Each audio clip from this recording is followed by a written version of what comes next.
आणि तसं 6:15 मला फोन आलता की सृष्टी सोनवणे का? मी म्हटलं हो.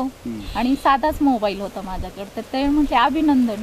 मी म्हटलं अभिनंदन कशाबद्दल? तर म्हणले तुम्हाला नवदुर्गाचं अवॉर्ड मिळालं. मी म्हटलं अवॉर्ड मिळालं? 1 मिनिट म्हटलं, तुम्ही रॉंग नंबर आहे म्हटलं, मी चुकीच्या ठिकाणी फोन लावला. नाही म्हटले, तुमचं नाव सृष्टीच आहे का? म्हटलं नाही. मग त्यांनी मला फोन नंबर सांगितला. अरे तुम्हीच सृष्टी? तर मी म्हटलं काय करतात आपण, आपल्याला पुरस्कार मिळतोय असं म्हणून. तर त्यांना सविस्तर विचारलं. मला तोपर्यंत कळलंच नव्हतं की आपल्याला पुरस्कार का मिळतोय म्हणून. आपण आपलं कर्तव्य करतो आणि पुरस्कार मिळणं हे कधी अपेक्षाच नव्हती ना. आपण जे काम करतो त्यासाठी पुरस्कार असतो हेच माहितीच नव्हतं.